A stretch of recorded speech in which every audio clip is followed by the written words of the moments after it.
1. El expansionismo comisionado. Basado en la gran comisión de ir por todo el mundo y predicar el Evangelio. 2. El expansionismo antropológico. Consiste forzar en cambiar las costumbres sociales, morales, estéticas y culturales de todos los pueblos idólatras de la tierra, por las costumbres que dimanan de la verdadera religión. Durante la ocupación española en el continente, se procuró por todos los medios de extirpar la idolatría. Para lograrlo era preciso imponer la educación cristiana a los niños, fundando colegios para hijos de caciques, como único remedio de asimilación, para lograr que las siguientes generaciones fuesen perdiendo su identidad religiosa e imponerles el cristianismo y la lógica cultural española. La educación colonialista debe de construir identidades para construir la suya sobre las naciones conquistadas. Esta misma educación, continúa su existencia en nuestros días, en nuestras aulas, y en nuestros textos de estudio, conservando contenidos coloniales eurocéntricos, a través de la enseñanza de mitos históricos, de alabanzas hacia los conquistadores, bajo un paradigma eurocéntrico y estadounidense. Se aplicaba el castigo a los indígenas, cuando la vía por medio de la educación no tenía efecto en sus decisiones. Se realizaban autos solemnes por medio de los cuales se convocaban a todos los pueblos de una determinada provincia obligándolos a traer los ídolos, las huacas y las malditas reliquias para ser quemados públicamente en presencia de virreyes y de autoridades religiosas. Del mismo modo el monoteísmo ha instigado históricamente a quemar y destruir lo que no pertenece a esa única verdad, haciendo una pira con los libros de magia según el relato del libro de los Hechos. Primeramente se les obligaba a destruir los ídolos, a perderse de su propia identidad cultural, religiosa, luego se les instigaba a través de la educación cristiana, y posteriormente se les sometía a la confesión de sus pecados idólatras. El objetivo consistía en extirpar la idolatría, arrancar las raíces arraigadas y antiguas, lograr que los indios visitados sean enseñados, desengañados y escarmentados para que los hijos sean mejores que sus padres y los nietos mejores que padres y abuelos. Crear cargos de policía espiritual en manos de los visitadores de la idolatría, encargados de ir por los pueblos combatiendo este mal. Los visitadores eran hombres experimentados en las cosas de los indios. Sabían bien su lengua, talentosos, y eficaces en el púlpito, hombres doctos y teólogos que sabían enseñar a gente tan ignorante los misterios de nuestra santa fe, así como deshacer y refutar errores, desenmascarando ese daño que tan solapado y cubierto estaba, para desengañar a los engañados, y enseñar, usando con todos la misericordia, procediendo con algún poco de rigor de justicia contra los tercos y rebeldes. La extirpación de la idolatría llevada a cabo por el catolicismo español sobre los indios, fue el mismo combate que el protestantismo ejerció sobre las iglesias católicas en Europa durante el período de la Reforma, invadiendo iglesias, destruyendo estatuas, imágenes y crucifijos, prohibiéndose celebrar ningún oficio católico, castigando con la prisión o con el destierro a todos los que infringían estas disposiciones. La extirpación de la idolatría, representa la característica monoteocéntrica fundamental, en el proceso de colonización y en la imposición de las religiones monoteístas. Arriaga, 1621, Capocho.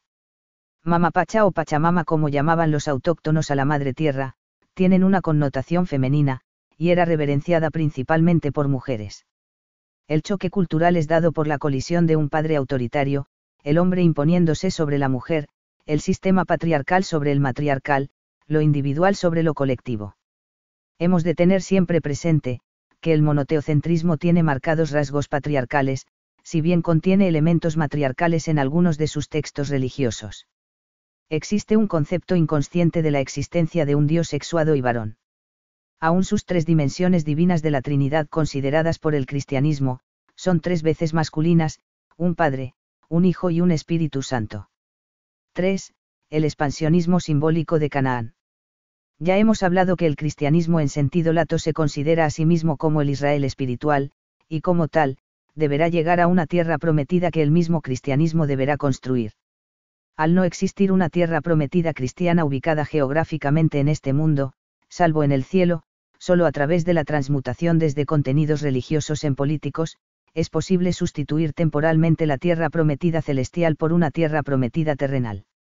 Cada pueblo cristiano y colonizador, al tomar para sí grandes extensiones de territorios, y oprimir a sus antiguos moradores, del mismo modo que Israel, justificaba sus acciones mediante este argumento teológico extraído del Pentateuco.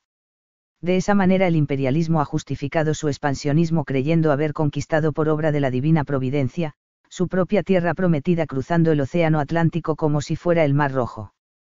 Más allá de expresar la fe y el amor en un dios, el monoteísmo expresa la no fe en los otros dioses. El impulso expansionista monoteísta no está basado específicamente en el amor hacia ese uno, sino más bien, en el combate de la idolatría de muchos otros. No está centrado en lo que es, sino en lo que no es. Debe combatir lo que no es para poder ser. No se expande a partir de lo que es, sino a partir de lo que no es, combatiendo las diferencias. El monoteocentrismo no puede respetar las diferencias, a menos que se disipe psicológicamente el concepto de verdad única para transformarse en una verdad más, una perspectiva compartida con otros exponentes. Sin embargo, la disipación de verdad absoluta es un choque frontal contra su propia teología absolutista.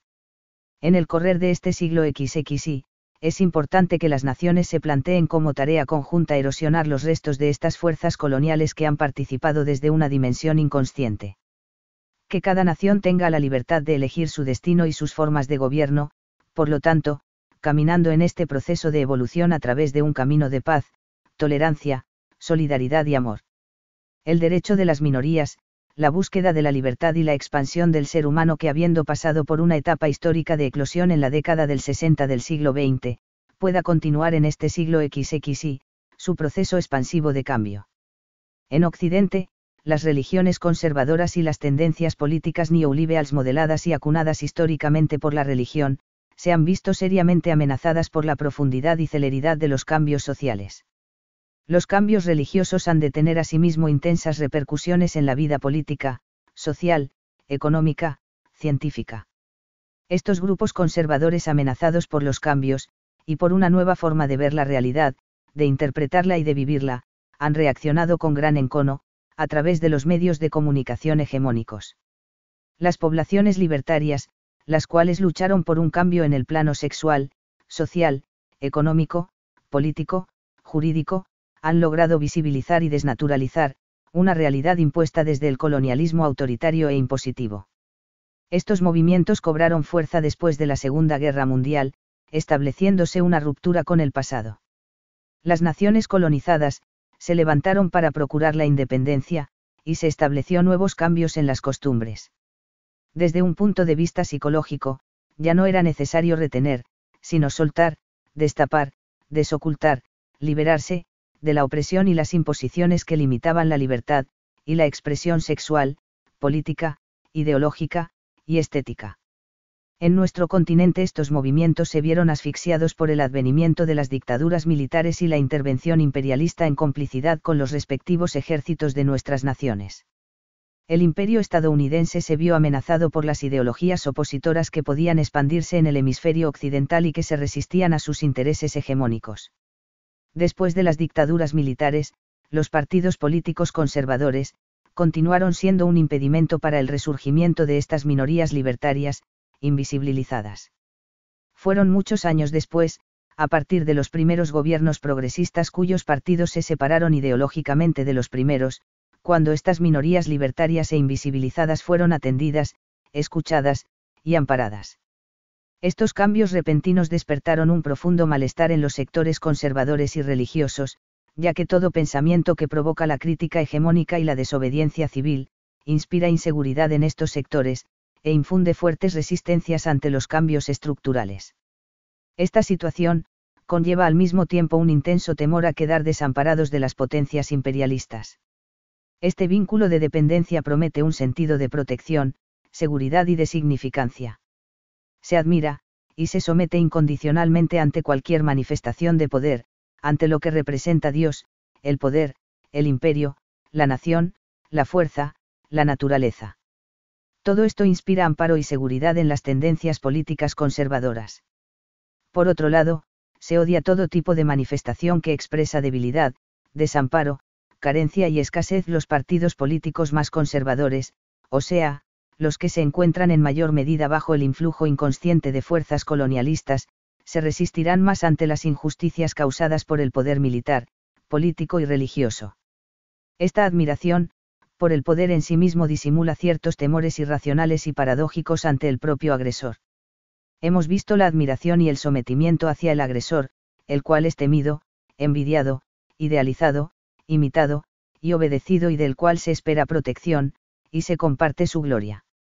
No considero correcto llamar a los partidos políticos de izquierda o de derecha, conservadores o progresistas, porque estos rótulos marcan una posición de inmutabilidad y fragmentación entre uno y otro.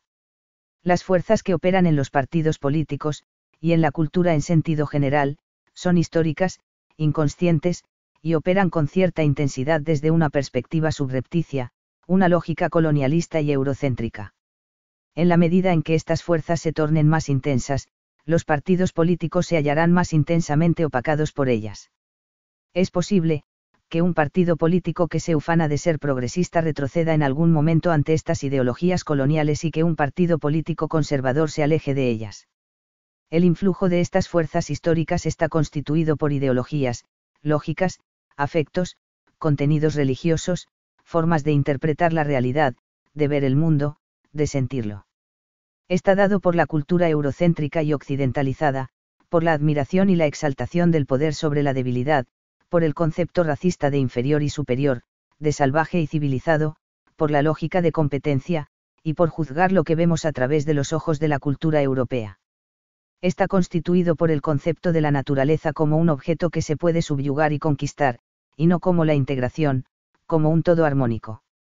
En Occidente surge una separación monoteocéntrica entre la naturaleza y el ser humano, a diferencia de las religiones animistas y panteísta, paganas para el cristianismo, para las cuales los elementos de la naturaleza ya sean de carácter geológico, cósmicos, geográficos, botánicos, y zoológicos, están dotados de consciencia y, por lo tanto, sería impensable para los pueblos animistas una tendencia deletérea hacia lo natural.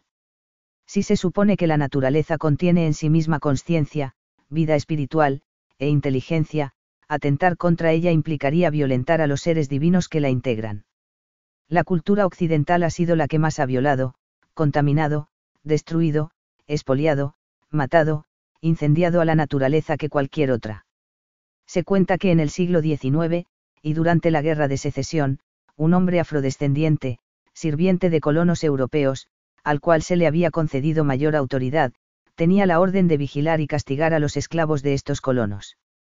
Cuando el sirviente se enfadaba con los esclavos los trataba de negros malditos, negándose a reconocerse a sí mismo como un hombre afrodescendiente, e identificándose con el agresor blanco reproduciendo la violencia opresora de los colonos, perdiendo referencia de sí mismo. Por momentos, el sirviente tan esclavo como todos los demás, se sentía significante al compartir la gloria de sus amos, percibiéndose a sí mismo como un hombre blanco, y libre, cuando en realidad, continuaba siendo tan despreciado como todos los demás esclavos. Sin embargo, a pesar de la obediencia absoluta, los colonos agresores siempre lo han de tratar como un objeto, una cosa sin valor alguno. El miedo e impotencia ante los colonos opresores, lo llevaron a un sentimiento de resignación y de evasión de la libertad. A través de este mecanismo, obtenía cierto alivio a sus sufrimientos al convertirse en un opresor más, en alguien y algo que no es. De la misma manera, hemos recibido una cultura colonial de sometimiento que se ha internalizado desde una perspectiva inconsciente. Externamente tenemos la convicción de ser libres, dueños de nuestro destino, y de nuestros propios pensamientos espontáneos, nos gloriamos de tener la libertad de elegir, cuando en realidad somos un engranaje más de una enorme maquinaria. Educados en la sumisión irracional, los partidarios de una moral conservadora, arraigados en sus tradiciones y cuyos pensamientos se han transformado en un receptáculo pasivo ante las órdenes e imposiciones que les son impuestas desde el exterior, y resistiéndose constantemente a los cambios sociales estructurales, y a transgredir las tradiciones establecidas. Como afirmó Lasky, es precisamente el salvaje el que teme transgredir las tradiciones a tal punto de morir de terror.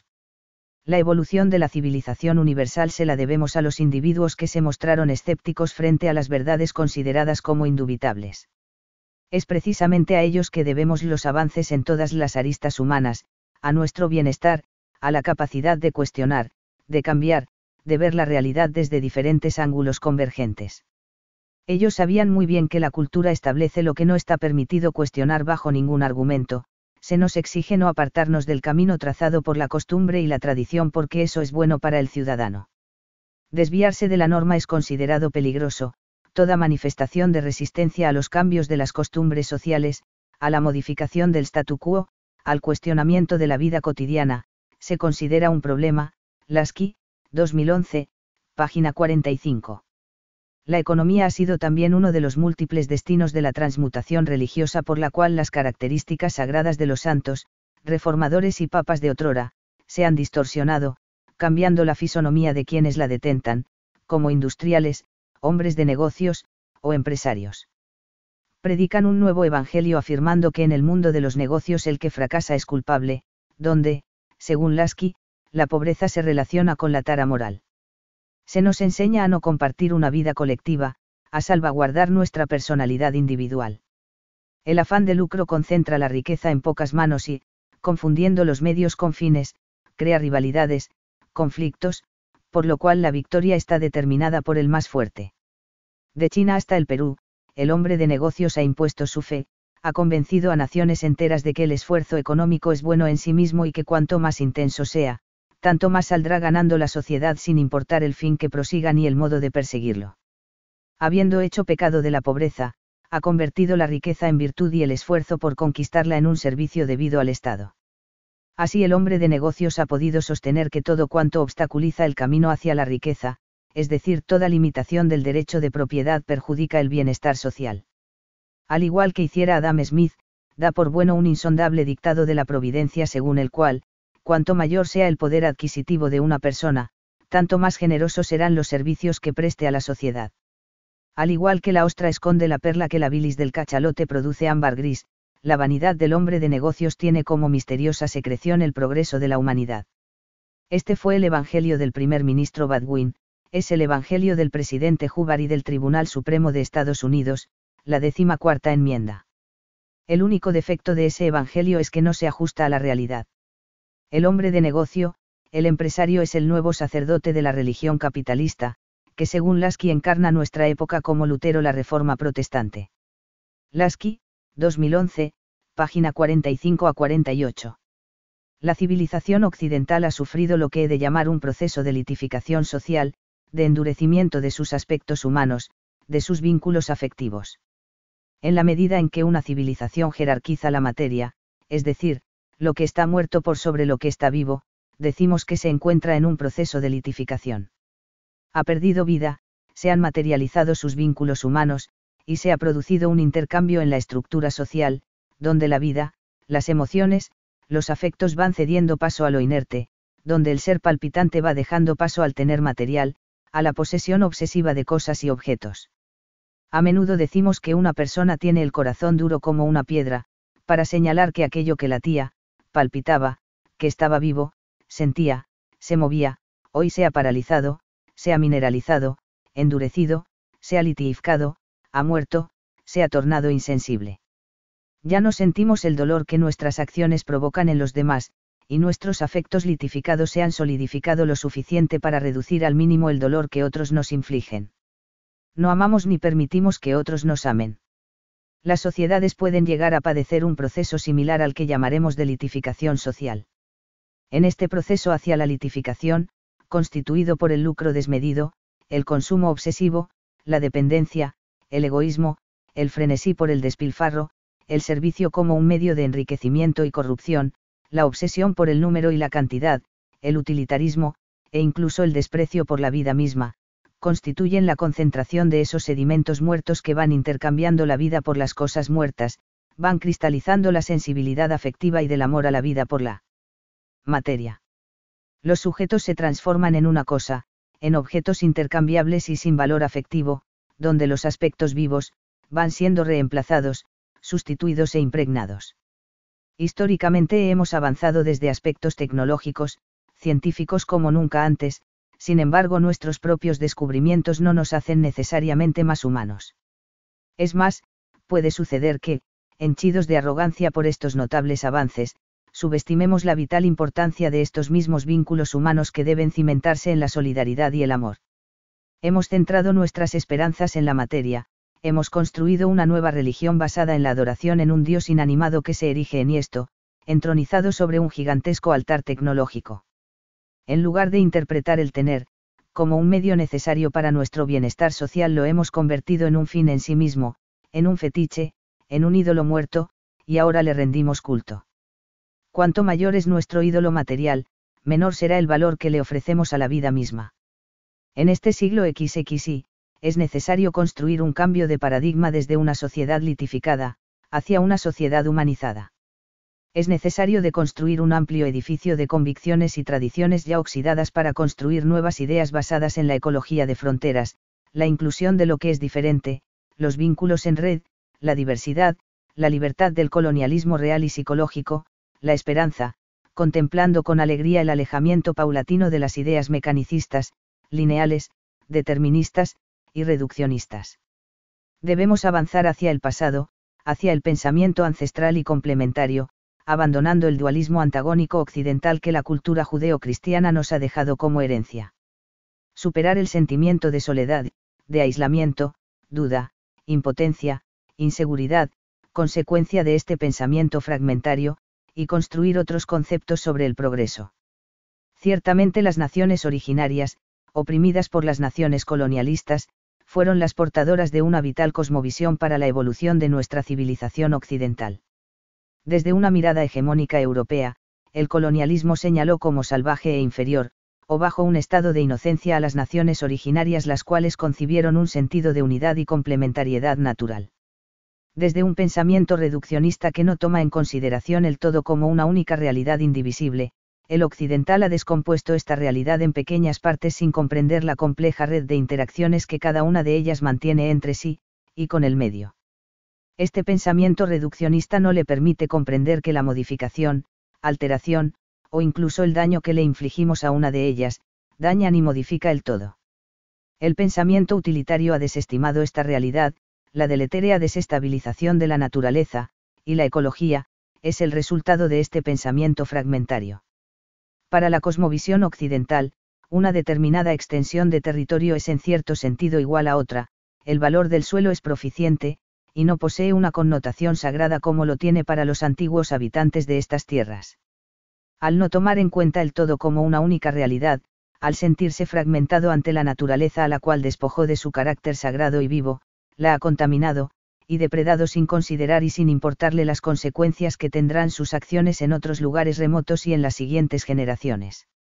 La litificación social de la que hablábamos, el pensamiento matemático, el concepto de una naturaleza percibida como inferior y separada, no nos ha permitido entender que formamos parte de una totalidad dentro de la cual, estamos íntimamente integrados.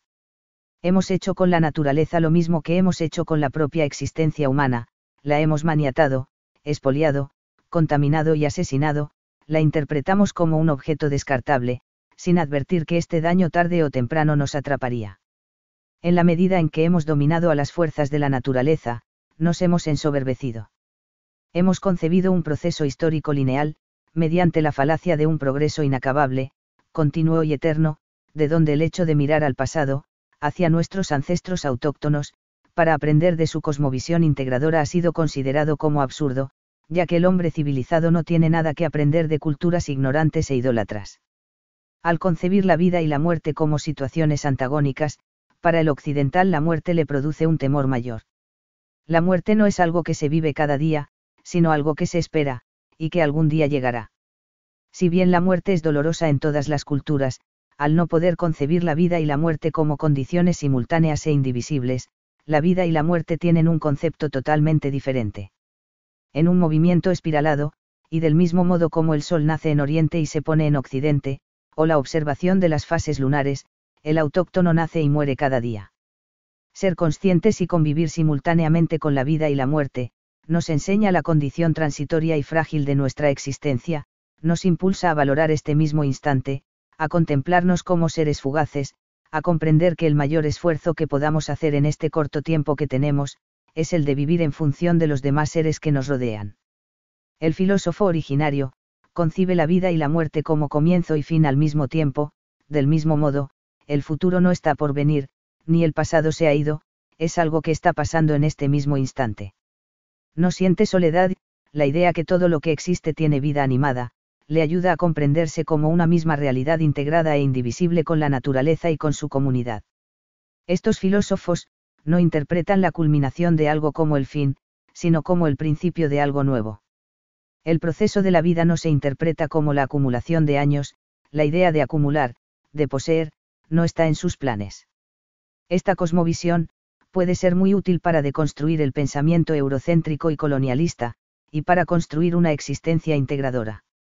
Los movimientos por los derechos de las minorías, la emancipación de la mujer, la oposición social ante el racismo, la xenofobia, los cambios culturales, sexuales, éticos, estéticos, ecológicos, implican un arduo trabajo para deconstruir la pesada carga histórica que hemos heredado del colonialismo. El filósofo originario. Uno concibe el universo y la Tierra como una totalidad viva, de tal manera que nada está separado del todo, nada es superior o inferior a los otros, en tanto que la vida misma es digna de respeto. 2. La naturaleza tiene vida propia, de tal manera que puede llegar a sufrir y rebelarse si fuera depredada. 3. Todo es sagrado. La Pachamama, los Apus Amanis, los cerros, el sol, las montañas, las piedras, el agua, los animales. 4. El mundo indígena se concibe en espiral, no es lineal. El tiempo es simultáneamente comienzo y fin. 5. El espacio es una red interconectada de relaciones cósmicas naturales y humanas.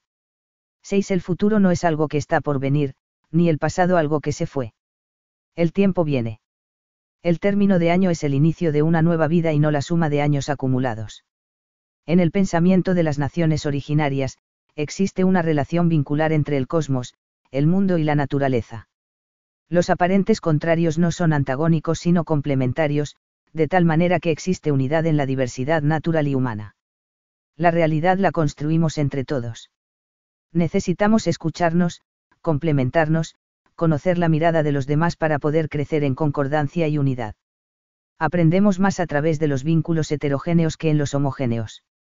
Todos tenemos la capacidad de enseñar y aprender simultáneamente, por lo tanto nadie es poseedor de una verdad absoluta, ya que necesitamos del otro para construirla. Una antigua parábola hindú nos contaba que 6 sabios ciegos querían saber cómo era un elefante tocando las diferentes partes del animal. El primero tocó una pata, y dijo que el elefante es como una columna. El segundo tocó la cola, y afirmó que es similar a una cuerda. El tercero tocó la trompa, y llegó a la conclusión que era como una rama de un árbol. El cuarto tocó una oreja, y dijo que se asemejaba a un abanico. El quinto tocó la panza y afirmó que era similar a una pared. El sexto tocó el colmillo, y aseguró que era como un tubo sólido. En realidad necesitamos de la mirada del otro para construir la realidad, ni aún así lograremos abarcarla en su totalidad. Conocemos una parte de ella, y sin embargo estamos totalmente convencidos que la conocemos por completo. Subestimamos la mirada del otro pensando que la nuestra es mejor, ignorando la complementariedad. Conocemos lo que tocamos, pero desconocemos lo que no tocamos, por lo tanto necesitamos al otro para conocer. Esta realidad demanda humildad, paciencia, comunicación, aprendizaje, escucharnos, valorarnos mutuamente, comprender que no podemos conocer la totalidad, entender la realidad como una unidad indivisible, compleja aprendiendo a despojarnos de la omnipotencia, el dogmatismo, y los vínculos de dependencia. Las ideologías autoritarias que hemos visto crecer con cierta regularidad en Occidente, responden a esa concepción de una verdad absoluta impuesta como por obligación religiosa, como afirmaba Lasky, dispuestas a destruir a sus oponentes, para establecer un estado de un solo partido cuya esencia ha sido la identificación de la estructura del partido con el aparato del poder estatal. De manera que toda oposición al partido se tradujo en oposición al Estado. Las disensiones son las que amenazan el poder establecido, en lugar de fortalecerlo, este poder contempla al diferente como un peligro evidente, como un oponente, que deberá ser derrocado por todos los medios posibles. La guerra o la amenaza de la misma, siempre es un medio de consolidar la unidad psicológica de la nación. Lasky, 1971. La verdad dominante se opone ferozmente a los cambios que puedan llegar a establecer la libertad del pensamiento heterogéneo, la diversidad de discursos, para imponer la perpetuidad absolutista. Cambiar implica exponerse a determinados cuestionamientos, interrogantes, y oposiciones peligrosas, que amenacen la perpetuidad de la verdad. Si hay algo digno de cambio, esto deberá realizarse con la finalidad de que todo siga igual. La libertad puede llegar a sobrecoger al sujeto, el cual permanece sometido al amparo de fuerzas políticas, religiosas, o de alguna otra naturaleza, que le brinden cierto sentido de seguridad, un motivo por el cual vivir, y poder asfixiar un sentimiento de insignificancia, soledad, e impotencia.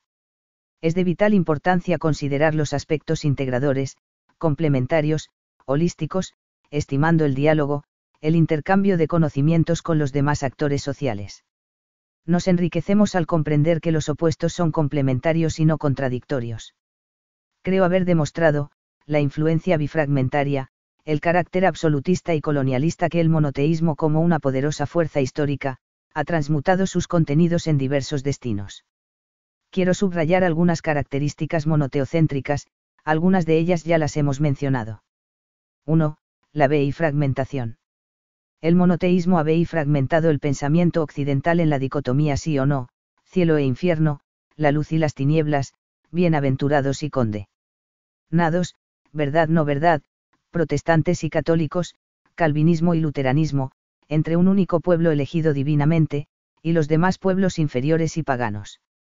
Entre gentiles y judíos, predestinados y no predestinados, santos e infieles, verdad y herejía, lo blanco y lo negro, lo material y lo espiritual, el alma y el espíritu, lo civilizado y lo salvaje, razas superiores y razas inferiores, oriente y occidente, ganadores y perdedores, primer mundo y tercer mundo, naciones de centro y de periferia, capitalismo y comunismo, lo singular y lo colectivo. El que abandona la única verdad, con la cual ha comulgado durante mucho tiempo, debe saber que ya no tiene un lugar seguro a dónde ir. Si fue capaz de abandonar la única verdad, entonces ya no tiene nuevas verdades a las cuales acudir y sentirse protegido, porque en realidad no existen múltiples verdades, diversas posibilidades, y varios caminos.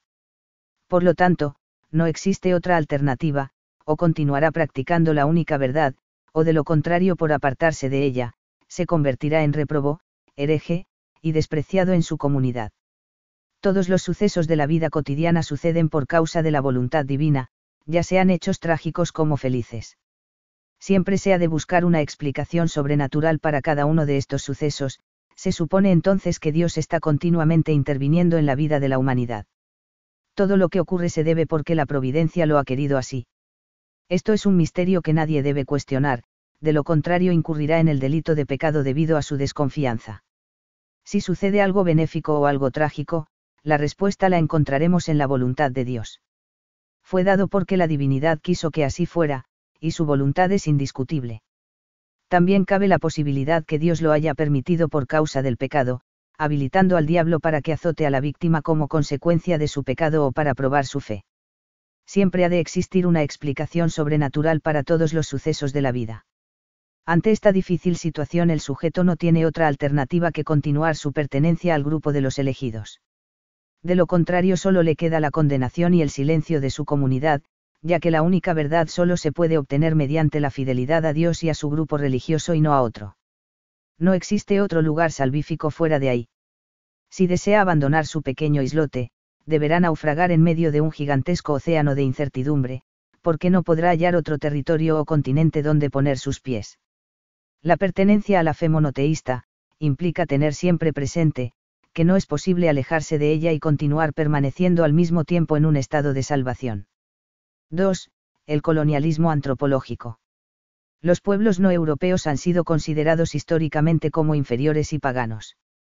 Se supone que no existe en ellos ningún conocimiento útil que el europeo pueda aprender. ¿Qué podemos aprender de las culturas inferiores, cuyas prácticas son contrarias a la moral cristiana europea? El término salvaje fue acuñado por los antropólogos provenientes de naciones colonizadoras como James Fraser, Louis H. Morgan y su Sociedad Primitiva, Bronislaw Malinowski. La valorización de lo diferente, implica romper con lógicas colonialistas, racistas, monoteocéntricas, que han minado el pensamiento occidental. Las palabras construyen un discurso, crean una verdad, una lógica, se apropian del ser humano, lo controlan, lo etiquetan, separándolo, y segregándolo. 3. Absolutismo, violencia, e intolerancia. El Dios monoteísta es autoritario. Se arrepiente de las obras de sus manos y las destruye, oponiéndose a que los mortales pretendan ser iguales que él. Su poder invisible y excelso necesariamente tiene que ser obedecido, de lo contrario se debe aguardar la condenación y el castigo. Es un Dios colérico, impulsado por el dominio y el poder, y no por el amor. La humanidad se encuentra obligada a venerarlo, a someterse sumisamente, perdiendo de esa manera su propia independencia a cambio de protección. Es un Dios omnipotente, en cambio, la humanidad se presenta impotente, como un objeto insignificante en las manos de una deidad terrible que expulsa a la primera pareja humana por causa del pecado de desobediencia. Este mismo vínculo de dependencia entre Dios y la humanidad, ha transmutado históricamente en el Estado totalitario, el nacionalismo, la política, la dictadura y las ideologías totalitarias. Si bien el discurso de un Dios autoritario ha sufrido a lo largo del relato bíblico cambios teológicos, por otros discursos más tenues, ya sea mediante el establecimiento de pactos, mandamientos, y posteriormente bajo el misticismo religioso dentro del judaísmo como del cristianismo, es evidente la dificultad que tiene el monoteísmo para despojarse de la arraigada idea de una verdad única absoluta y de la urgencia para combatir la herejía idolátrica. En la medida en que el Dios monoteísta es elevado, y entronizado se le verá con mayor perfección, y en cambio, la humanidad se verá reducida a una mayor imperfección. El sujeto pasa a ser nada, porque todo lo mejor que tiene lo ha depositado en ese Dios, viéndose a sí mismo desposeído. Ha enriquecido a Dios pero se ha empobrecido a sí mismo, ya no tiene nada propio, todo le pertenece a la divinidad. Para el único Dios monoteísta existe una única verdad, y sus seguidores son los únicos que la detentan y los que tienen la comisión divina de imponerla sobre todas las demás creencias equivocadas. La deidad es considerada incomparablemente superior a la humanidad en contraste a la idea politeísta por la cual, los dioses son apenas superiores que los humanos, son limitados y poseedores de nuestras mismas limitaciones, lo cual construye un pensamiento más tolerante hacia las demás creencias. Los profundos cambios históricos están precedidos por la crítica a la religión hegemónica. La tradición religiosa y la única verdad se han resistido ante los avances científicos evitando la posibilidad de cambios estructurales. En el período de la Ilustración, esta única verdad fue desafiada con gran intensidad, lo que permitió cambios importantes. Sin embargo, las fuerzas monoteocéntricas y fragmentarias, se prolongaron mediante la transmutación de contenidos bajo aspectos científicos, mediante la aparición de un racismo científico, asimismo en filosofía, antropología, derecho, y bajo la creencia de seres superiores y seres inferiores. En el período de la Reforma el concepto de verdad única no solo fue detentado por el catolicismo, también lo fue por las sectas protestantes disidentes, compitiendo entre sí para lograr imponer esa verdad. David Hume ya había observado esto en el siglo XVIII. Para Hume la idolatría expresa en sí misma tolerancia en contraposición a la violencia e intolerancia monoteísta. El espíritu tolerante de los idólatras, tanto en los tiempos antiguos como en los modernos, resulta muy evidente, para cualquiera, aún para el menos versado en los escritos de historiadores y viajeros. ¿Qué respondía el oráculo de Delfos cuando se le preguntaba cuáles eran los ritos ocultos más aceptables para los dioses? Aquellos que están legalmente establecidos en cada ciudad. En esos tiempos, aún los sacerdotes podían admitir, según parece, la salvación de quienes pertenecían a diferentes comuniones. Los romanos adoptaban comúnmente los dioses de los pueblos conquistados y nunca discutían los atributos de las deidades locales y nacionales en cuyos territorios residían. Las guerras religiosas y las persecuciones de los egipcios idólatras son, por cierto, una excepción a esta regla, pero los autores antiguos las explican por singulares y notables razones. Entre los egipcios, las diferentes especies de animales eran los dioses de las diferentes sectas y, como estos dioses guerreaban de continuo entre sí, comprometían a sus devotos en la misma lucha. Los adoradores de los perros no podían permanecer largo tiempo en paz con los adoradores de los gatos o de los lobos. Pero cuando no existían dichas razones, las supersticiones egipcias no eran tan incompatibles con las demás como comúnmente se imagina, pues sabemos por Heródoto que Amasis contribuyó con enormes sumas a la reconstrucción del templo de Delfos. La intolerancia de casi todas las religiones que han conservado la unidad de Dios es tan evidente como los principios contrarios de los politeístas. Es bien conocida la implacable estrechez de espíritu de los judíos. El maometismo tiene principios todavía más sangrientos.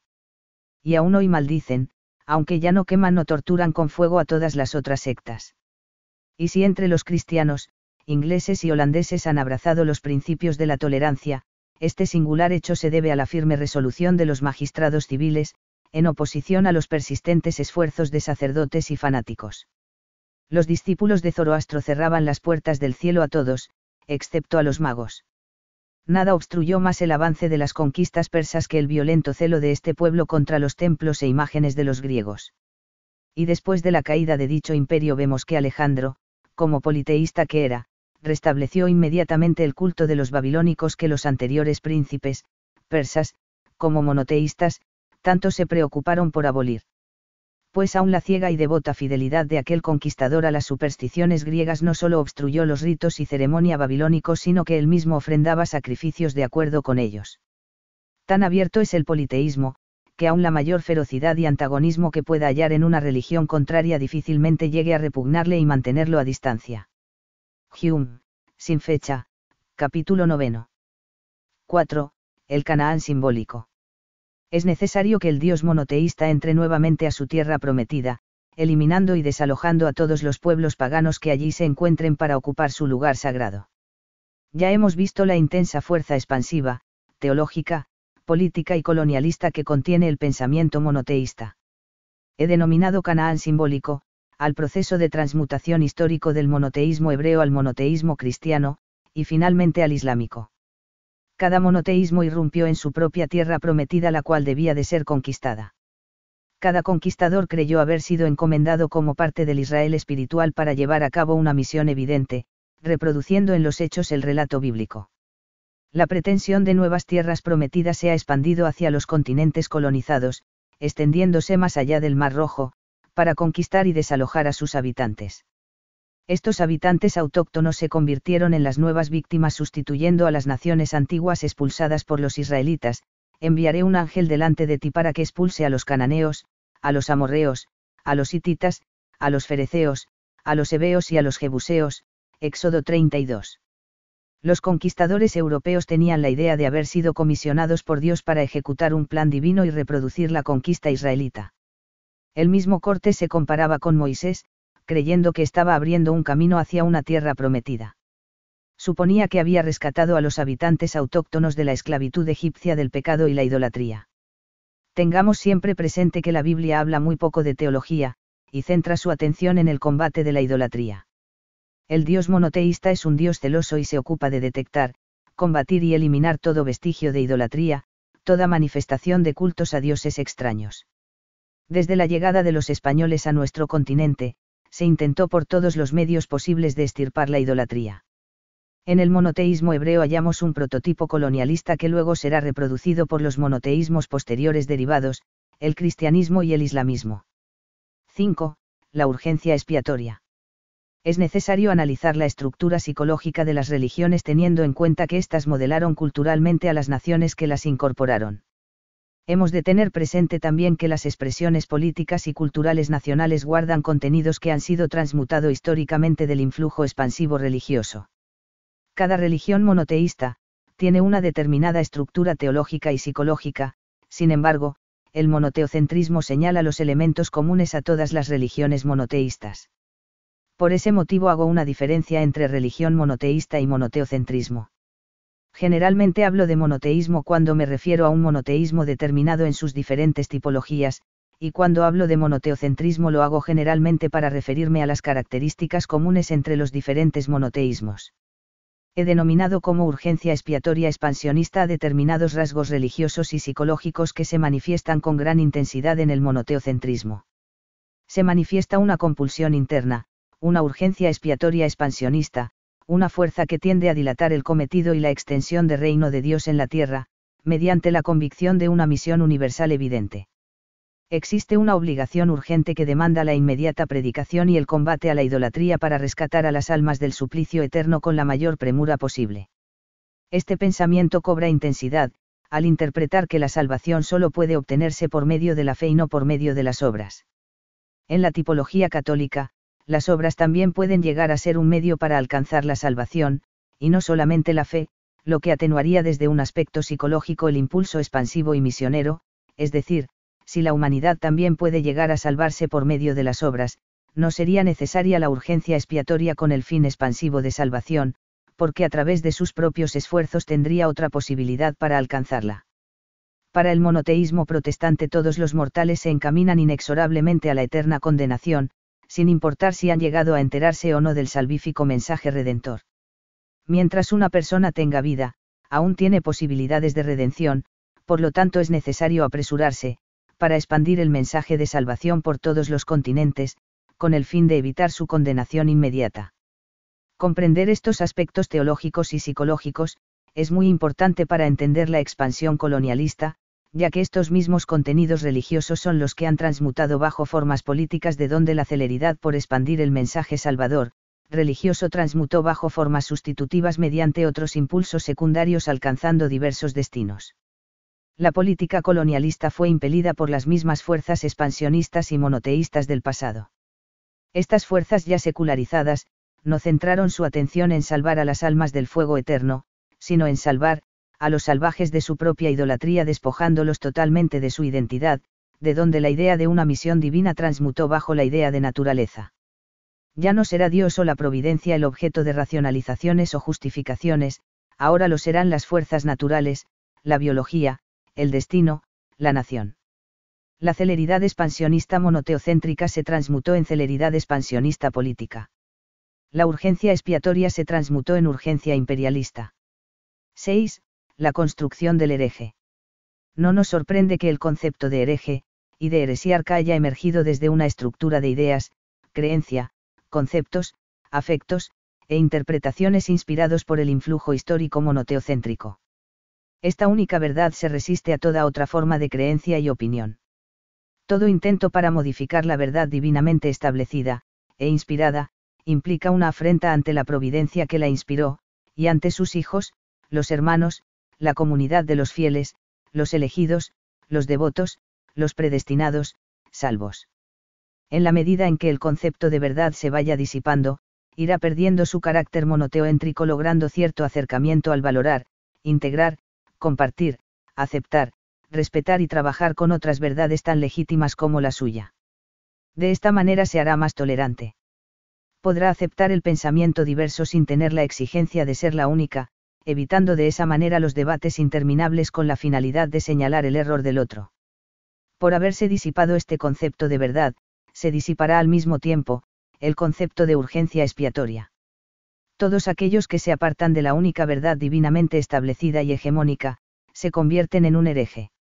Desde el monoteísmo católico, San Agustín decía que no es hereje el que yerra en la fe, sino quien habiéndosele manifestado la fe católica, haya optado por resistirse a ella, de Baptismo 4, 16,23. Las herejías pasaron desde un plano religioso a un plano político ya secularizado.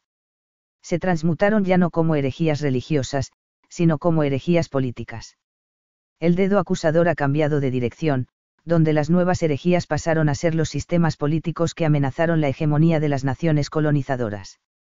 El imperialismo debía evitar a toda costa, que las naciones de nuestro continente abrazaran estas ideas heréticas las cuales amenazaban sus intereses. En los Estados Unidos, los contenidos religiosos protestantes han bajado de los púlpitos para transmutarse en la política y continuar la construcción de nuevas herejías y heresiarcas.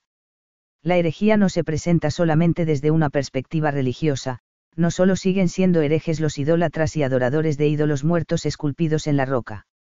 El docetismo, el gnosticismo, el monofisismo, el nestorianismo, la doctrina pelagiana, representaban a los antiguos herejes de los primeros siglos de nuestra era. Ahora los nuevos herejes pertenecen a los sistemas políticos que se resisten a las fuerzas imperialistas hegemónicas. De ese modo podemos hablar de una política monoteocéntrica por haber recibido históricamente de la religión monoteísta el influjo de determinados contenidos absolutistas. No debemos aceptar el término herejía, o heresiarca como universal, sino como una construcción propia del monoteísmo cristiano. Antes de la aparición del cristianismo no existía el concepto de hereje, este concepto nace con el monoteísmo. El hereje ha sido determinado como tal, por una verdad absoluta que exige el absoluto sometimiento de todos los mortales. Inexorablemente. El concepto de hereje nace entre 1220 y 1250, y significa partidista, sectario, yo abrazo un partido, yo cojo, yo escojo, Corominas, 1997. 7. el ojo avizor monoteocéntrico. Se lo concibe como un Dios exigente, celoso, que controla constantemente las acciones de los mortales, que arroja a los suplicios eternos aun a quienes no han tenido ni un atisbo de conocimiento de su ley. Se trata de un Dios espía, cuyos ojos están en todas partes, un Dios que todo lo oye, que todo lo ve, y que puede escuchar las conversaciones, sin ser visto por los mortales. Este modelo divino tiene la comisión de vigilar y castigar, y nos recuerda al dispositivo panóptico descrito por Michel Foucault. Creo que este dispositivo constituye uno de los destinos de la transmutación del ojo avizor en la cultura occidental. Considero que a pesar de su escepticismo en materia religiosa, Jeremy Bentham se vio impelido a reproducir su modelo carcelario inspirado por estas mismas fuerzas inconscientes monoteístas. El Dios monoteísta no comparte su gloria con nadie. La creación es obra de sus manos, y solo de las suyas, comprimiendo en sí mismo, una enorme fuerza expansiva, pronto a ser liberada. Sus contenidos han transmutado en el pensamiento científico, expandiéndose desde una única verdad religiosa hacia una única verdad científica y cultural, de tal manera que podemos hablar también de un monoteísmo político-económico, científico. Mientras el positivismo de Comte celebra haberse despojado de todo concepto religioso, en realidad continuó su existencia bajo el influjo monoteocéntrico al contemplarse a sí mismo como la única ciencia verdadera. Los dispositivos piramidales, en cierto sentido, conservan la influencia de estas ideas históricas que han sido inspiradas desde un principio partiendo desde concepciones religiosas teológicas. El positivismo, escribe Gavilán Pinto, vio en esta ciencia, la sociología, la respuesta a todos los problemas del hombre y la sociedad, a tal grado que llegó a transformarse en una verdadera religión universitaria. El propio Comte llegó a señalar que el positivismo o la ciencia positiva es la única que podrá encontrar las leyes que gobiernan no solo la naturaleza, sino también nuestra propia historia social en función del progreso de la humanidad. El nacionalismo, y más tarde el positivismo filosófico, con su creciente desarrollo de las ciencias, terminaron por imponer el pensamiento lineal en Occidente. Un pensamiento lineal, casi siempre es abstracto y se plantea objetivos y desarrollos aislados e independientes del todo. No interactúa con las partes restantes de su entorno. El hombre de pensamiento lineal trabaja solo en función de su propio objetivo sin importarle quién esté a su lado. Pinto, sin fecha, página 46 a 47. Volviendo a las naciones originarias que se han extendido desde Alaska hasta Tierra del Fuego, hemos de señalar la importancia de la vida comunitaria, la democracia participativa, la reciprocidad, la importancia colectiva del trabajo, el ritual, la comunión con las leyes del cosmos, el respeto por los ancianos que son valorados por su experiencia, por tratarse de guías y poseedores de sabiduría en la comunidad. Más allá de la existencia de muchas naciones belicosas y guerreras, el concepto general de la tierra y la naturaleza son sagrados. La naturaleza posee vida en sí misma, sienten, oyen, respiran, de tal manera que podemos y debemos vincularnos con la naturaleza. Ella es un integrante más de la comunidad, se confunde con una misma realidad indivisible con el Gran Espíritu.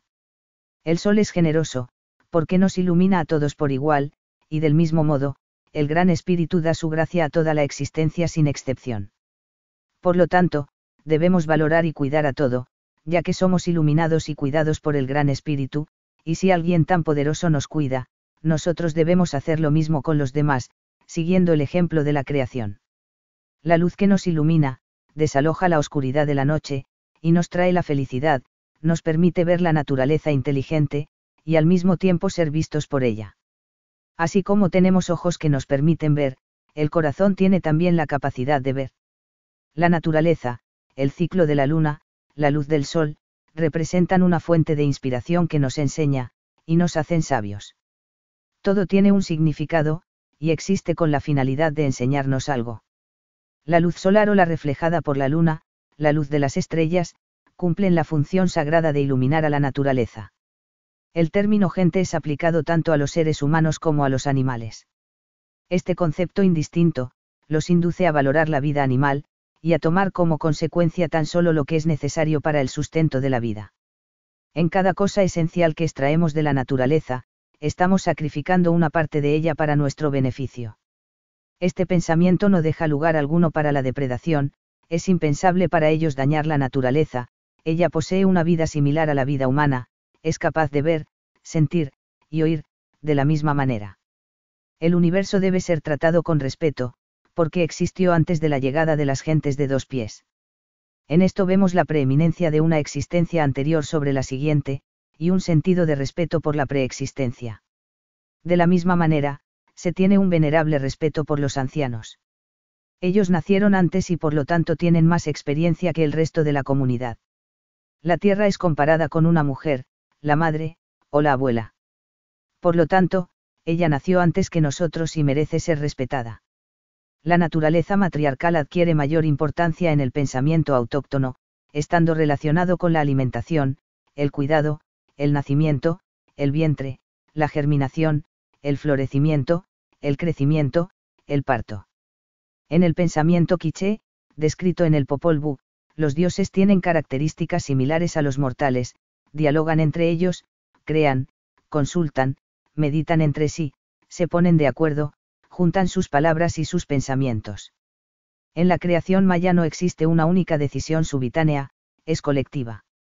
Son heterogéneos los dioses que dialogan, que se comunican entre sí, consultando, meditando, juntando sus palabras y sus pensamientos para llegar a un acuerdo creador, mediante un proceso que demanda comunicación con un otro, y en el cual los dioses cometen errores y lo reparan, mediante un proceso creador de ensayo y error. Estos errores son colectivos, ellos reconocen su propia impotencia creadora y las trágicas consecuencias de esa impotencia, lo que no sucede con el Dios monoteísta todopoderoso. Los dioses necesitan ser reconocidos, recordados, alimentados, nombrados, necesitan del reconocimiento del otro. En cambio, el Dios monoteocéntrico no necesita de su creación. Si bien es cierto que del mismo modo que el Dios monoteísta la frustración de los dioses los llevó a la violenta destrucción de la creación, sin embargo, estos reconocen su impotencia, y destruyen lo creado porque no pudieron lograr que los seres, pensaran y hablaran con su creador y su formador, que los habían hecho, que los habían creado. Este humano creado por los dioses, será el resultado del diálogo y no de una decisión tomada unilateralmente. La creación de los dioses es participativa, un dios construye junto con el otro. Por lo tanto, la creación es el producto del diálogo, de lo colectivo, lo social. En la creación monoteísta, no es necesaria la participación colectiva, ya que las decisiones deíficas son llevadas a cabo por un único dios.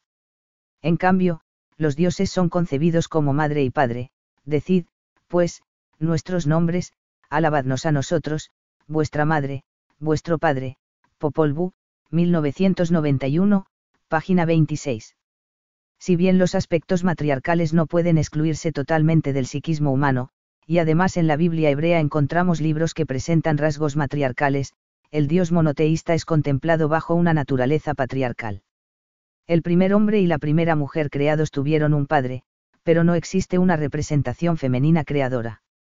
Esta realidad ha influido en el pensamiento occidental, ya que la ley, la justicia, y el amor condicional, propios de la naturaleza patriarcal, serán jerarquizados sobre el amor incondicional, y otros aspectos complementarios propios de la naturaleza matriarcal.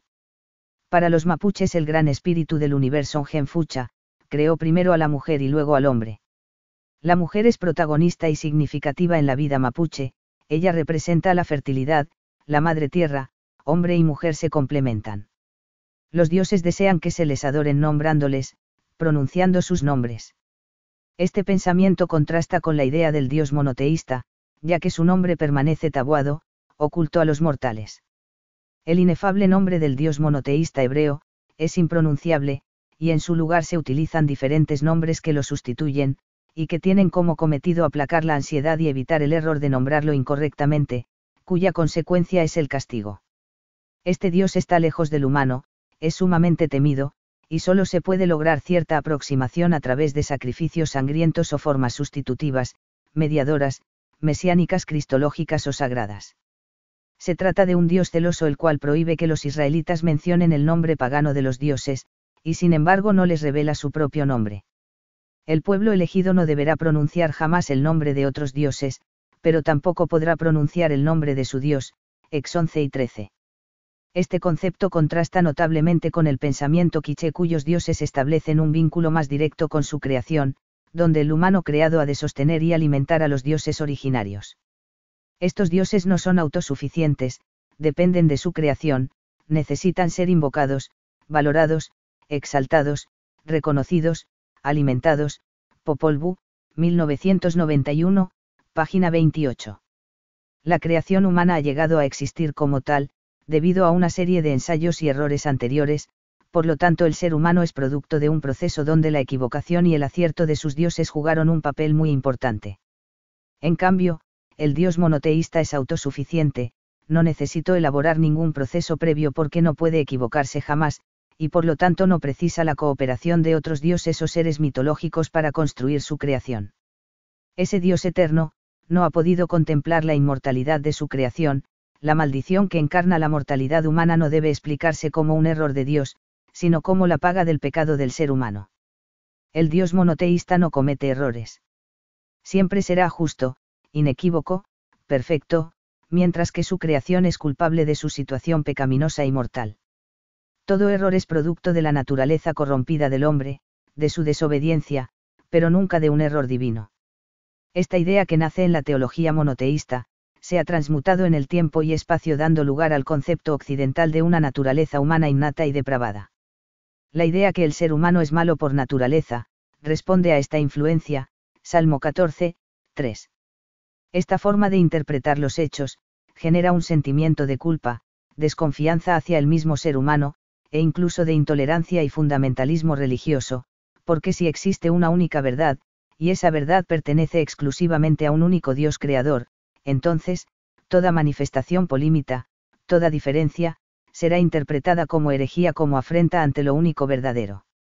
Es importante considerar además, lo expresado por el profesor Juan Antonio Estrada. La absolutización de las propias creencias, unidas a la inseguridad existencial del hombre y la implicación de las religiones en la constitución y mantenimiento de la sociedad, como canalizadoras y gestoras de la agresividad humana, es la que explica el potencial de violencia religioso. En este sentido, no hay diferencia entre las religiones monoteístas y politeístas, ya que todas ejercen parecidas funciones aunque de modo diverso en la sociedad. Lo específico del monoteísmo respecto al politeísmo no está en la ausencia o no de violencia, sino en la forma de gestionarla y en las distintas dimensiones que tiene en las distintas tipologías religiosas. El politeísmo simbolizado por el panteón de los dioses tiene una mayor tolerancia y capacidad de diálogo respecto a las diversas creencias, ya que todas ellas son asumidas, integradas y respetadas, rompiendo con la idea de una verdad monolítica y una. Hay aquí respeto de la pluralidad y de los rasgos específicos de cada tradición sin intentar sustituirla por la uniformidad. Estrada, sin fecha, página 293 a 294. Existe una estrecha relación entre lo que podríamos denominar el surgimiento de un politeísmo social, y la tolerancia a la diversidad, a los movimientos ecuménicos, la multipertenencia teológica y la pluridimensionalidad. Griffith se da cuenta de la marcada violencia que define a Occidente de Oriente. Según él, la gente está dominada por la mente consciente, encerrados en su propio yo, donde domina el aspecto masculino, el poder racional, activo, y agresivo del espíritu, definiendo a la sociedad occidental como autómata. Hay una especie de determinación fija en su espíritu que hace que sus movimientos y gestos sean rígidos y torpes y que todos tiendan a llevar los mismos vestidos monótonos.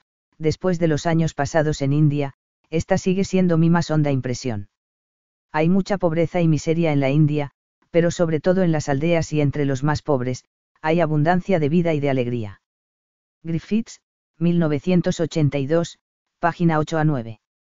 Griffiths observa que el influjo violento de Occidente, puede llevar a la destrucción de las antiguas culturas de Oriente. Debo insistir que fue después de la Primera Guerra Mundial cuando surgieron pensadores que comenzaron a mirar a Oriente con mayor atención. Se consideró necesario comprender las causas de esta violencia, de estas catástrofes que trajo consigo las grandes guerras. Nuestra cultura europea, civilizada, industrializada, cristiana, y soberbia, destinada a llevar la vanguardia de sus progresos tecnológicos y científicos, pareció llegar a su final. Esto le inspiró a Griffiths a decir: necesito descubrir la otra mitad de mi alma. Griffiths, 1982, página 8. Como hemos visto, la creación monoteísta mantiene distancia con la naturaleza, la cual es en cierto modo inferior al hombre considerado como la cúspide de la creación divina, el centro y ombligo de lo creado. La preeminencia humana, habilita de alguna manera, poseer la creación como su dueño. El agua, el aire, los animales y la vida son elementos secundarios, creados para servir al hombre, no poseen en sí mismos un carácter sagrado. La falta del elemento sagrado en la naturaleza habilitó la manipulación, el utilitarismo, la contaminación, e incluso la depredación de la vida. El Dios monoteísta no permanece inmanente a su creación como un todo indivisible. Se proyecta por encima de ella, lo encontramos allá en lo alto, en las alturas, por lo tanto podemos hablar de un monoteísmo mecanicista, donde la naturaleza está compuesta de distintas partes independientes unas de otras, y sustituibles. Bede Griffiths se refirió al cristianismo entendiendo que, su teología es griega, su organización romana, y su expresión cultural europea. Griffiths, 1982, página 11. Cuando el pensamiento monoteocéntrico comparte la idea ecuménica, mística, tolerante e integradora, estará superando su rígida estructura fragmentaria. Desde mi punto de vista, el monoteísmo cristiano ha procurado inconscientemente encontrar en la creación de una doctrina trinitaria, en la introducción del culto mariano, en la mediación de una mujer como madre de la deidad, en la creencia de diversos mediadores y santos entre Dios y los seres humanos, una manera de debilitar la influencia patriarcal del monoteísmo hebreo, y un intento de construir la complementariedad cósmica que hacía falta. Griffiths advirtió esta carencia monoteísta originaria, y trató de hallar esa unidad cosmológica en el estudio complementario, dando lugar a religiones orientales y de Medio Oriente, afirmando que, podría parecer que las iglesias cristianas tienen que recuperar esa perspectiva que es la del Nuevo Testamento si es que de verdad quieren recuperar su sentido en el mundo de hoy. Griffiths, 1982, página 35. En la cosmovisión de nuestras naciones originarias, y en las religiones de Oriente, China e India, existe un principio femenino y masculino complementario e indivisible. En la religión hindú, existe el principio activo Purusa, y el principio femenino Prakriti. Sin embargo, en el monoteísmo, y, en la tradición cristiana, ha habido muy poco reconocimiento de este aspecto femenino de Dios.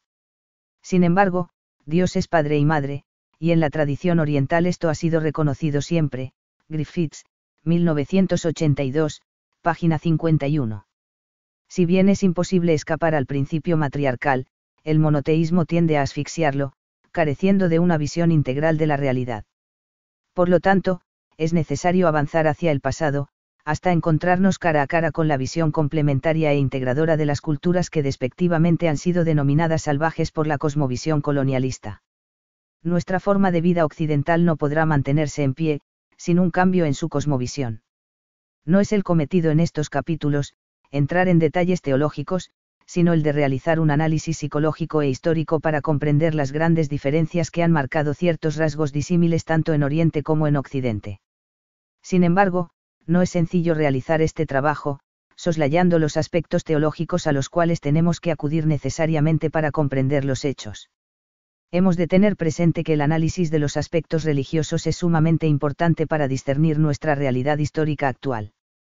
Ya hemos visto que la religión contiene un material prístino que ha transmutado en el tiempo y en el espacio bajo diversas manifestaciones sustitutivas, de tal manera que nuestros actuales pensamientos, son el resultado de una construcción de largos procesos históricos que se mudaron gradualmente teniendo como génesis el influjo religioso. El Dios monoteísta se encuentra muy por encima de ese universo que él mismo ha creado. No lo hemos de hallar dentro o integrado en cada cosa creada.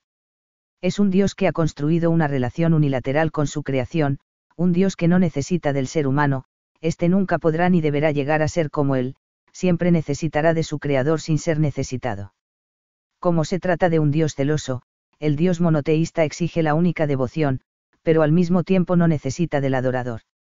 En las diferentes religiones abrahámicas se manifiesta un conflicto por la preeminencia de un monoteísmo sobre el otro, por la exaltación de una verdad única sobre la otra.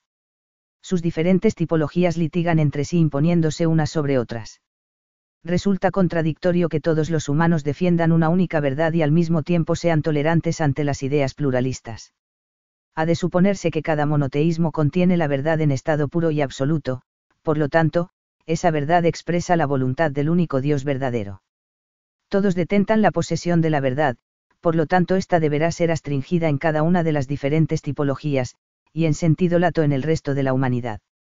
Si hemos de suponer que existe una única verdad y que el Dios monoteísta, cualquiera sea su tipología, es el único poseedor y el único medio para escapar de la mundana condenación pecaminosa, entonces esta idea exigirá el sometimiento incondicional y permanente. Una vez que ha tomado la decisión de creer, el humano se verá exigido a permanecer sometido a esta única verdad para siempre. Si en algún momento se decide abandonarla, deberá tener presente que quedará expuesto bajo la ira de Dios, porque fuera de esa verdad no existe lugar donde ampararse, ya que no existe otra verdad. El Dios monoteísta se presenta compasivo y misericordioso, pero al mismo tiempo se ensaña contra toda la creación que no obedece sus preceptos al pie de la letra. Ama a los que le pertenecen, a los que se someten a su potestad, a sus fieles, sus predestinados, su iglesia, su pueblo, sus creyentes, su comunidad, y los ama porque le obedecen, porque obedecen esa única verdad. Por lo tanto establece una ruptura entre él y los humanos que no le pertenecen, entre él y los que están fuera o salieron de los límites del espacio sagrado. El Dios monoteísta exige una única adoración, se le debe adorar solo a él porque es único, porque es capaz de crear sin la ayuda de nadie, porque no tiene copartícipes, porque lo puede lograr por sí mismo, porque es omnipotente, omnisciente y omnipresente. Él es Haya, la única divinidad Haya es el absoluto de quien todos necesitan, y él no necesita de nadie. No engendró, ni fue engendrado. No hay nada ni nadie que se asemeje a él. Sura 112, 1-14. Dios no ha adoptado un hijo, ni hay otro Dios junto a él.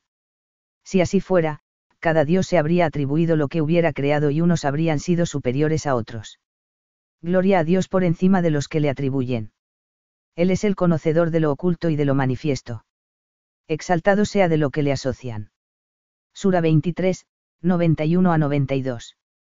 El Dios monoteísta, es realmente la expresión de autosuficiencia, la declaración de guerra a lo diferente, es propiedad, exclusivo, sectario, soberbio, intolerante, arrogante y altivo. No solo no necesita de su creación, no siendo esto suficiente, le exige al ser que ha creado, ese ser maldito, limitado y mortal, la única adoración, condenándolo si no lo hace. Esta idea trae consigo una profunda desconfianza e incredulidad en el trabajo colectivo con el diferente, lo heterogéneo, la solidaridad, lo integral. Observemos detenidamente que toda forma de oposición al pluralismo, a la diversidad, en el fondo se ve inspirada por fuerzas religiosas de carácter monoteocéntricos. El otro pasa a ser un extraño del que debo desconfiar, sobre todo si no piensa de la misma manera y si no comparte la única verdad. Debo asegurarme que el otro piense igual que yo. El monoteísmo interpreta la unidad bajo la imposición de la fuerza, de la ley, la autoridad y el sometimiento. La unidad no se construye entre todos, se impone, es impuesta desde afuera por un Dios que desconfía en el ser que ha creado.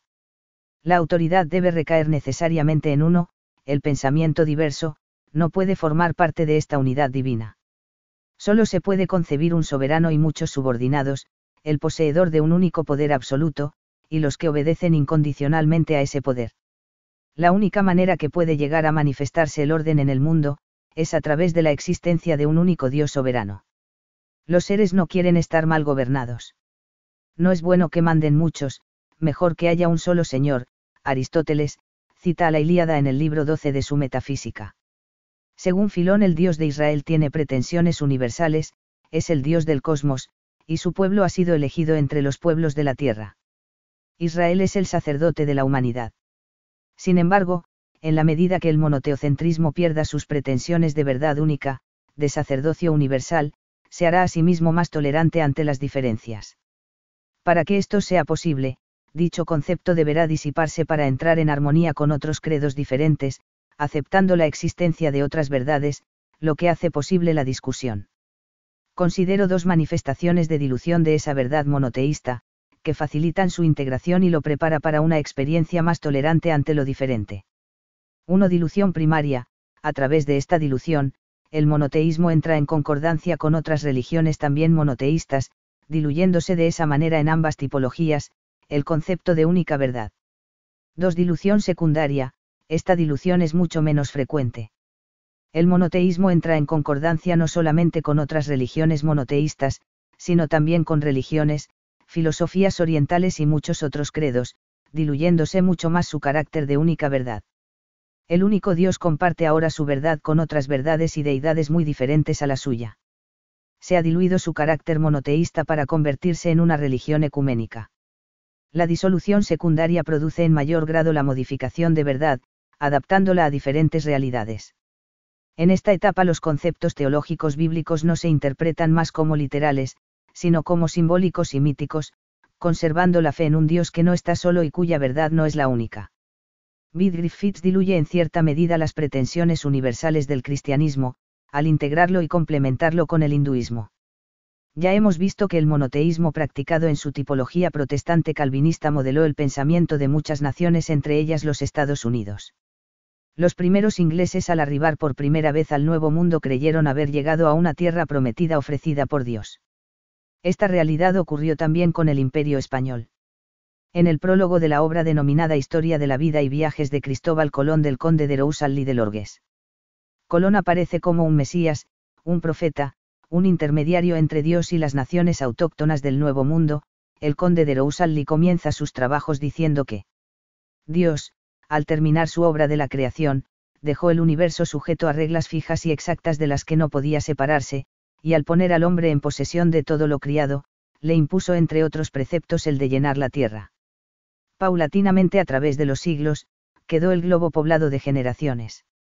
Un día, el Hijo de Dios, el Hijo de aquel que había mandado al hombre llenar la tierra, sabiendo que estaba ya cumplido el precepto de su Padre, dijo a los heraldos de su ley, id, y enseñad a todas las gentes. El precepto debía cumplirse porque era también Dios quien lo daba. Dispersáronse sus discípulos, y todo el mundo conocido oyó la voz de los mensajeros del crucificado. Había empero otras gentes a quienes enseñar. Era totalmente conocida la tierra que debía llenar el hombre, nadie se preocupaba por ello. Nadie sospechaba que el inmenso lienzo de agua que banaba las costas occidentales del África, estuviera limitado por las playas de otro continente más occidental. Estaba ya completo el precepto del Hijo de Dios. Quizás lo estaba en parte, pero nosotros lo ignorábamos, debía cumplirse enteramente. Ignorábalo la Europa, pero vio cumplido después el divino mandato, porque la palabra de Dios no pasa.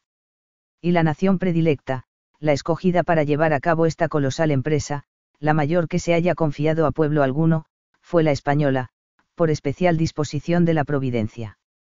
Un hombre, un escogido de Dios, pues de otra manera no podía ser, soñará, delirará, en sus sueños entreverá un mundo lleno de poesía, cuajado de portentos naturales, habitado por hermanos suyos, correrá de ciudad en ciudad toda la Europa, ofreciendo un nuevo mundo a los reyes y poderosos, y estos y los reyes se reirán de sus sueños como se burlaron antiguos reyes de la Biblia de las visiones de los profetas del Dios de Israel, y cuando el hombre coloso por su genio, pero hombre, agobiado por los desengaños, extenuado por las fatigas, llena de amargura el alma, esté a punto de ceder ante el general desprecio, entonces surgirá un corazón magnánimo, una inteligencia privilegiada, una mujer fuerte, Isabel I de Castilla, según la frase bíblica que le tenderá su poderosa mano, para que vaya a cumplir su misión providencial, a abrir un nuevo mundo a la civilización del crucificado.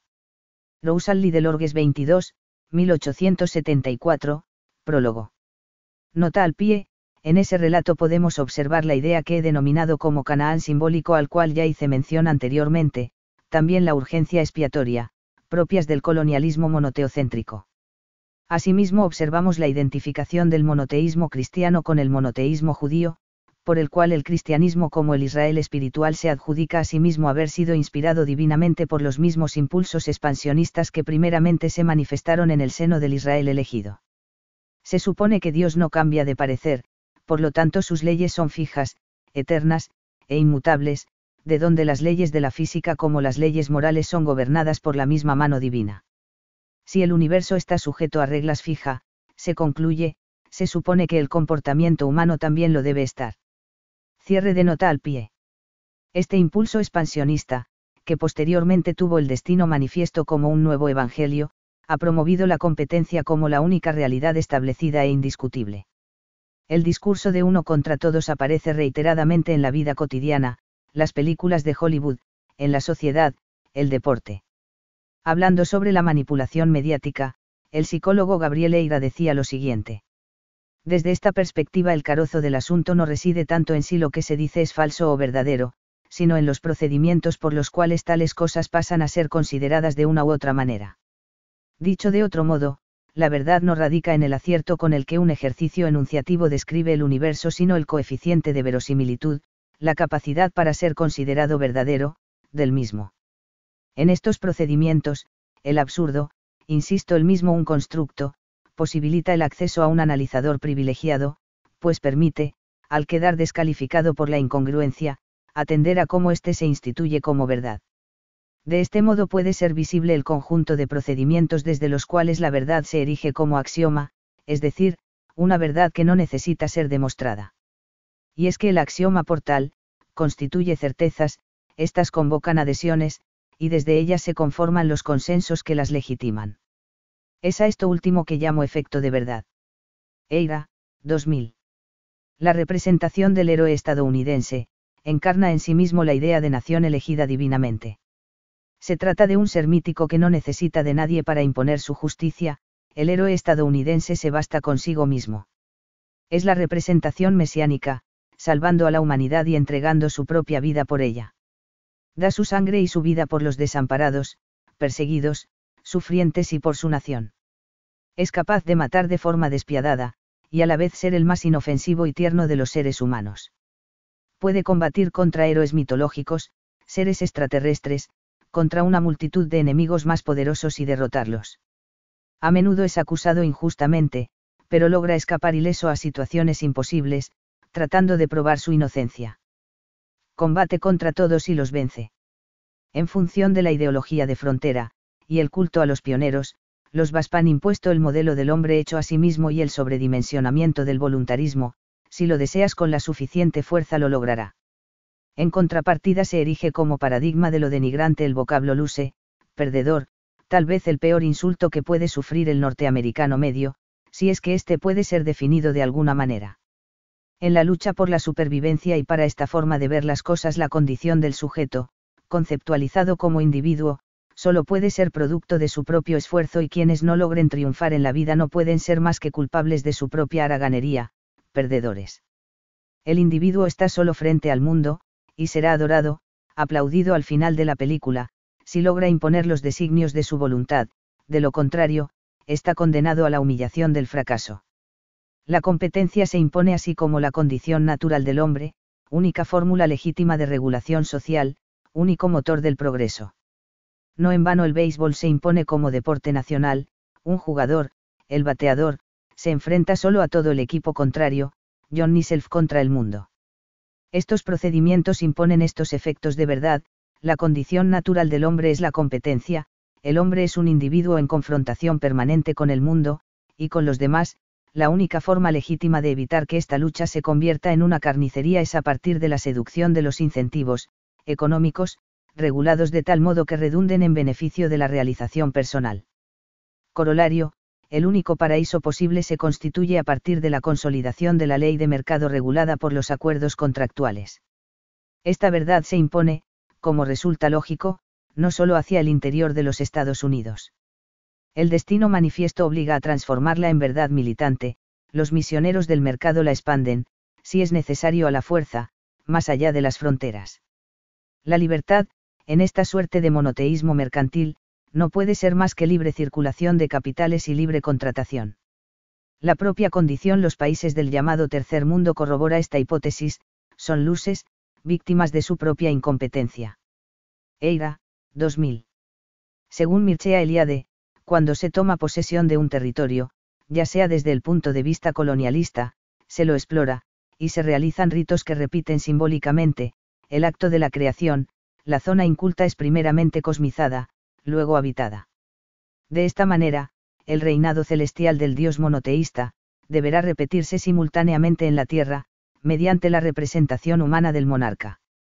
Ese Dios guerrero y sangriento, que ha guiado a su pueblo elegido a conquistar la tierra prometida, debe procurar constantemente descubrir nuevas tierras prometidas para continuar sus conquistas, aniquilando, expoliando y expulsando de ella, a las naciones paganas que la habitaban.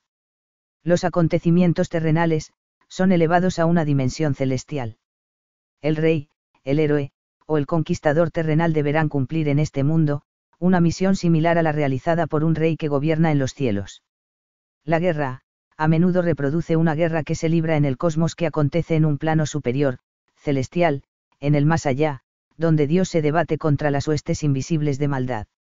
Según Mircea Eliade, una conquista territorial se convierte en real, después del ritual de toma de posesión. El ritual es una copia del acto primordial de la repetición de la creación del mundo. Se renueva una acción primordial. Ya sea levantando un altar, ofrendando un sacrificio o realizando un ritual. Todo territorio que es ocupado para ser habitado, es transformado del caos en cosmos, convirtiéndose en real, en sagrado. La repetición de la imitación de un arquetipo celeste. Los templos, la ciudad, los ríos e incluso el territorio tienen modelos celestes. Es decir, un río puede llegar a tener su modelo en una estrella, las montañas o un templo tener un prototipo en el cielo, de manera que cada acción se presenta en su doble aspecto. La tierra puede corresponder a otra tierra celestial que representa la verdadera realidad. El hecho de tener un modelo celestial le confiere validez y realidad. Un sacrificio cualquiera es la repetición del acto de la creación.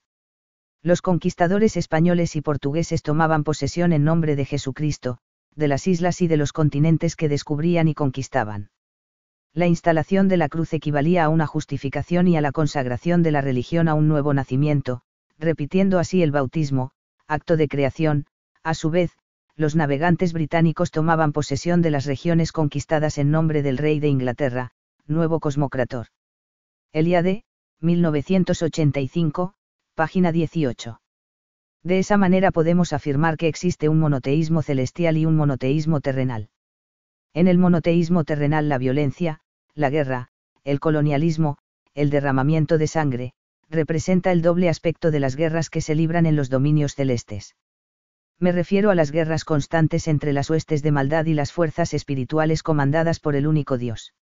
Es precisamente en Occidente y Medio Oriente donde emergen constantes conflictos, el brutal colonialismo de las potencias europeas en todo el mundo, las guerras mundiales, Hiroshima y Nagasaki, la guerra civil española, el violento racismo, el nazismo, el fascismo, el autoritarismo sistemático, la revolución rusa, el genocidio armenio, la guerra en Vietnam, la guerra en Corea, la Guerra Fría, el intervencionismo militar estadounidense en nuestro continente, la guerra en el Golfo, la contaminación planetaria, la guerra de Irán-Irak, la guerra de Kosovo, la guerra civil siria, las guerras en el Medio Oriente, la Inquisición, las guerras de los 80 años en los Países Bajos, las guerras de religión en Francia, las cruzadas, las diversas sectas religiosas que, a pesar de sus confusas y mezcladas creencias, en el fondo son influenciadas por estas mismas fuerzas monoteocéntricas de Occidente, la Orden del Templo Solar, la secta de los Davidianos,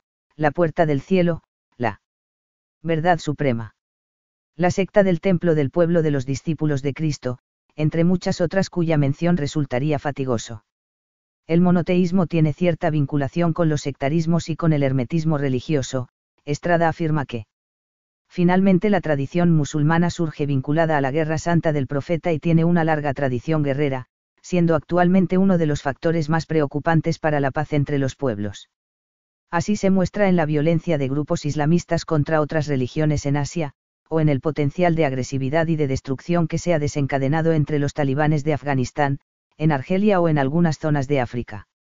No cabe duda de que los monoteísmos han sido causa específica de violencia en muchas épocas de su historia y siguen siéndolo hoy.